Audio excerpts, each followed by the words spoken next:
Alors bonjour à tous et merci à Georgetta et au comité scientifique de m'avoir donné l'opportunité de communiquer dans cette session. Donc mon objectif de travail de thèse est d'étudier comment le modèle sportif contemporain importé de métropole s'implante dans la société mahoraise. Donc j'adopte une approche compréhensive et essentiellement qualitative en mettant l'accent sur les dynamiques sociales, les conflits et les logiques d'acteurs. Donc cette approche repose sur une analyse qui va permettre de situer l'articulation entre le système sportif, ses politiques et les appropriations locales. Donc elle vise à comprendre comment le sport s'inscrit dans la dynamique générale du changement social et culturel à Mayotte. Alors l'enquête s'est déroulée sur 4 années qui correspondent à mes années professionnelles passées à Mayotte, donc avec des périodes d'immersion qui alternent avec des phases d'analyse en métropole. Le travail a commencé par une phase pré-exploratoire du territoire et le recueil des données s'est fait selon plusieurs modalités, donc l'analyse des archives, euh, consulter aux archives départementales de Mayotte, bien que leur accès ait été limité par l'absence de numérisation et les restrictions d'emprunt. Des observations de terrain aussi, donc des observations qui ont été menées dans différents espaces sportifs et institutionnels. Elles ont été consignées a posteriori dans un carnet de terrain et elles ont permis la production de données, donc à l'image de, on ne le voit pas sur les études de cas, mais des relevés ethnographiques et des documents, de la production de documents iconographiques, pardon. Donc les entretiens semi-directifs ont été réalisés avec des acteurs institutionnels, mais aussi des sportifs avec qui ont été réalisés des entretiens plus informels sur les espaces sportifs et qui parfois prenaient la forme de focus group. Et donc ces traces de terrain aux produits scientifiques ont donné des axes d'analyse qui sont au nombre de trois, donc l'offre sportive et son ancrage institutionnel, l'insularité et les inégalités territoriales, donc les contraintes géographiques, et les logiques d'acteurs et les tensions socio-culturelles, donc les rapports entre normes et valeurs prônées par les institutions sportives et l'appropriation sociale du fonctionnement bureaucratique du monde sportif.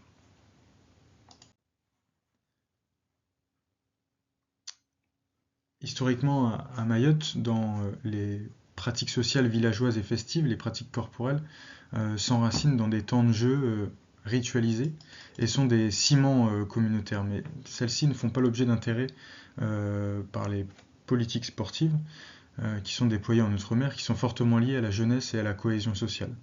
Alors la structuration en comité ou ligue pour chaque activité a suivi le modèle pyramidal français d'organisation sportive.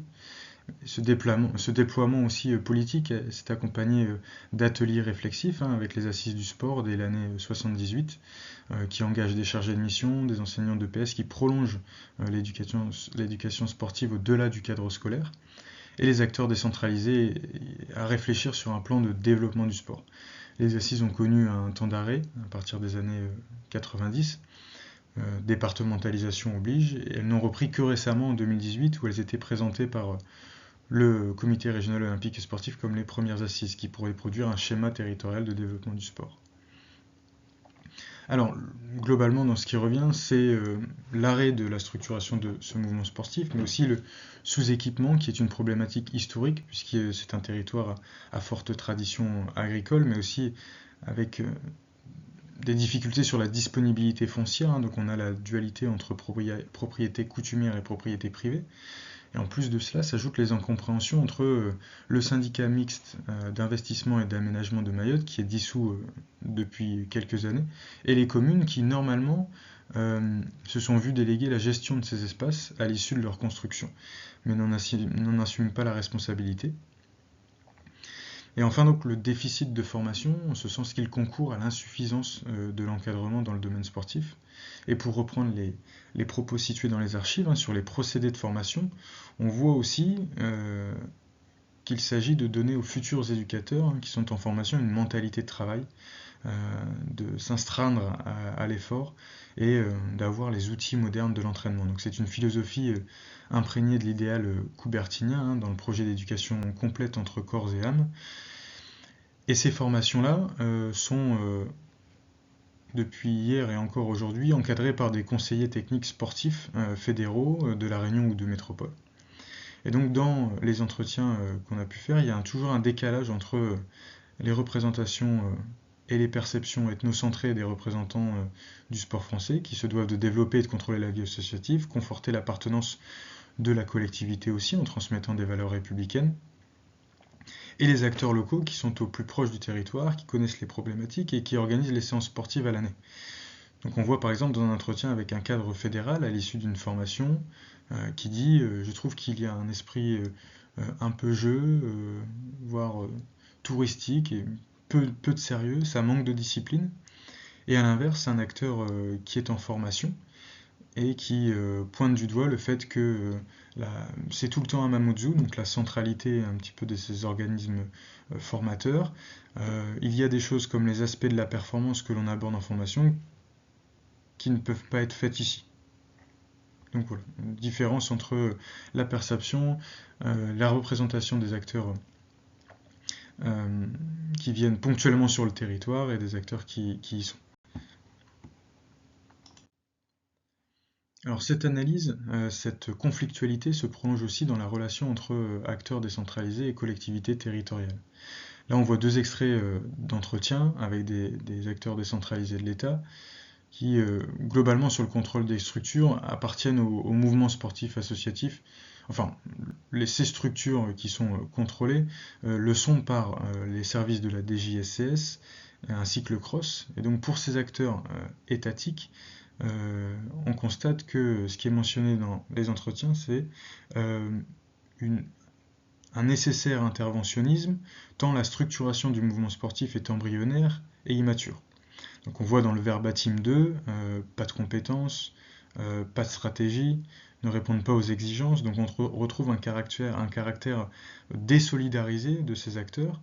Et donc aussi, si on revient au verbatim 1, qui mentionne principalement les écarts de dépenses entre la métropole et Mayotte, ces acteurs dans les discours font peser une impression de paternalisme comptable sur les acteurs locaux.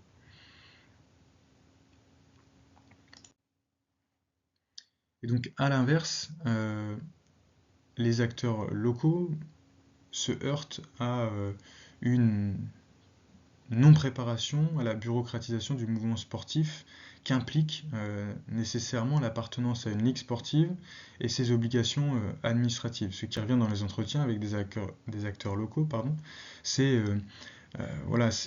les difficultés à faire face au formalisme administratif, à la pluralité des gouvernances aussi, et plus gravement, l'édifice de la gouvernance associative à Mayotte tient bien souvent à l'énergie dévouée de peu d'individus qui assument plusieurs fonctions dans l'association sportive, ça peut être la présidence, la trésorerie, le secrétariat, et qui se mettent en porte-à-faux vis-à-vis des acteurs politiques et des adhérents. Dès lors, les situations conflictuelles, les griefs et les stratégies d'opposition prennent le pas sur la stabilité structurelle et déclenchent démission ou abandon. Donc on voit notamment à l'image en bas de page des documents qui montrent le nombre d'associations dissoutes, qui sont assez nombreuses. Donc voilà. Ce qui est marquant aussi dans ces difficultés d'appropriation du modèle sportif et des situations de syncrétisme culturel notamment, c'est les usages sociaux de ces équipements. Alors, entre le dessin humoristique de gauche et les clichés consignés en 2021, on voit qu'il y a une continuité dans les usages des espaces sportifs en herbe. Donc on a ici un herbage, un terrain de pâturage presque, qui est le stade de foot de Chirongui. On a ici des plants de bananiers qui sont positionnés sur le terrain de foot de Tsingoni, et ici des plants de maïs sur le terrain de Mangajou. Donc ces terrains en herbe dédiés à la pratique footballistique sont marqués par un délaissement. Bien souvent situés à l'écart de la vie du village, l'érosion et les surfaces irrégulières rendent les terrains peu praticables. Et il est aussi possible que les trêves saisonnières et le confinement long engendré par l'épidémie de Covid-19 ajoutent à ces effets de délaissement. Mais dans les communes rurales, ces terrains donnent lieu à des stratégies de rentabilisation de l'espace. Donc une mise en culture des terres ou un herbage. Et ces appropriations de l'espace se font aussi car elles sont peu animées. L'enquête de terrain, les entretiens montrent qu'il s'agit d'appropriations qui résultent d'un écart de représentation du territoire entre la conception politique du territoire organisée par la privatisation de l'espace ou la réservation de l'espace à usage sportif et la conception utilitaire qui va venir rentabiliser les ressources disponibles. Donc passer de la sous-occupation à la suroccupation. Alors des stades en jachère au plateau de poussière, donc c'est aussi lié à une partie de mon travail monographique qui se déroule sur un plateau sportif de Chicony et en référence aux balles poussières qui s'y déroulaient. Donc à l'inverse des stades, les équipements sportifs majoritaires sont appelés plateaux en référence aux plateaux multisports qui sont historiquement destinés à un usage éducatif qui répond à la massification scolaire des années 80-90. Et ces équipements sont marqués par une suroccupation de l'espace et le manque d'entretien, qui est une problématique pour le développement du sport.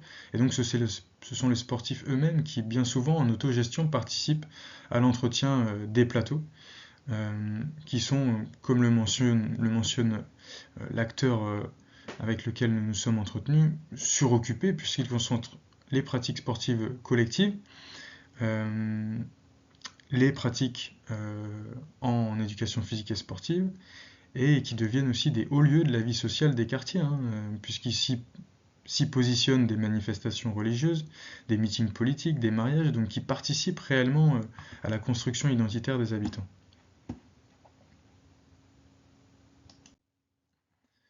Alors maintenant, dans les cas pratiques d'incorporation ou de délaissement d'une pratique socioculturelle dans une société marquée par le changement social, je vais aborder le cas du merengue, jeu sportif tel qu'il peut être compris à l'aide d'un fil plus large qui prend en compte l'organisation sociale. Le merengue est une activité sportive de percussion qui s'exerce dans le bassin océano-indien. Elle fait partie des jeux publics et ses modalités de diffusion sont restreintes à l'échelle intra- ou intervillageoise. La structure temporelle du combat comporte 3 rounds de quelques secondes. Il se caractérise par la rapidité des coups sans retenue, qui ne peuvent être portés qu'au-dessus de la ceinture. Il fait l'objet de nombreuses parades.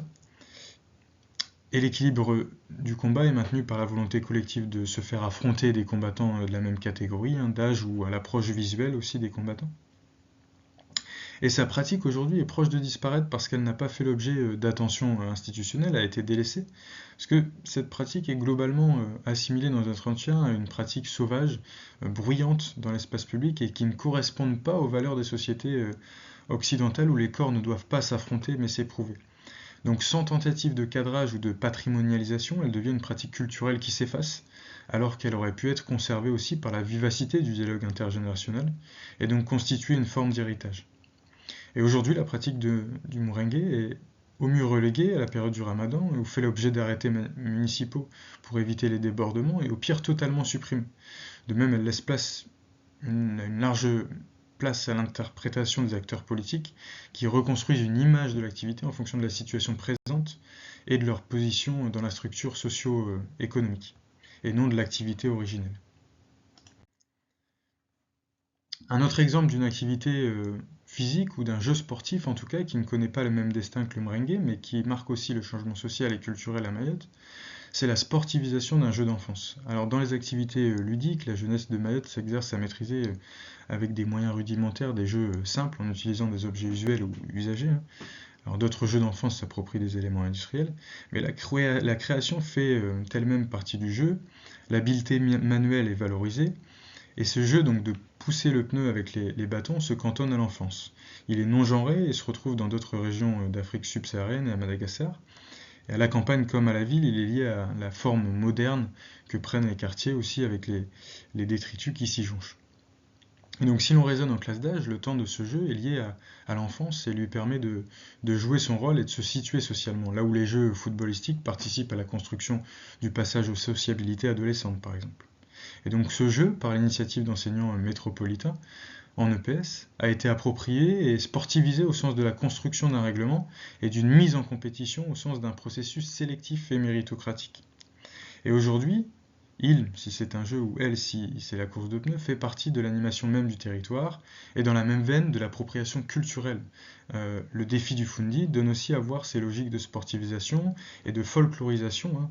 Donc ces activités qui sont au départ des pratiques socioculturelles sont appropriées, sportivisées, et c'est globalement une tendance hégémonique de la culture dominante qui tend à assimiler des jeux par diffusion de valeurs compétitrices et incorporation des normes sportives.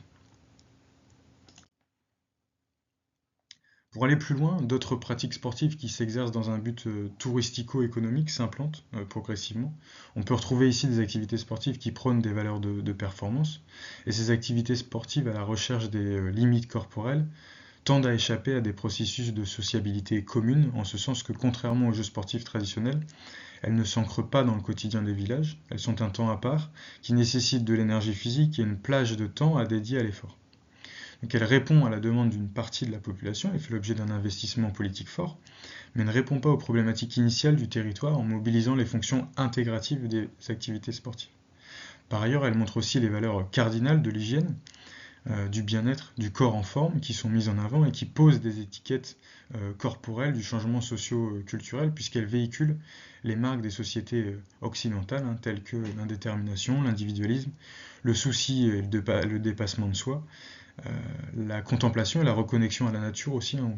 C'est pour ça qu'on pourrait parler du cas des trails comme événement sportif qui se popularise. Donc voilà, j'espère vraiment avoir pu être assez exhaustif, pardon. Alors par manque de temps, je n'ai pas pu parler du terrain monographique, qui est quand même l'une des clés de voûte de mon travail de recherche. Dans cette partie, j'y évoque les modalités organisationnelles des activités sportives, mais surtout les liens sociaux des adolescents marginalisés, des liens qui sont contractés dans l'urgence des situations sociales défavorisées.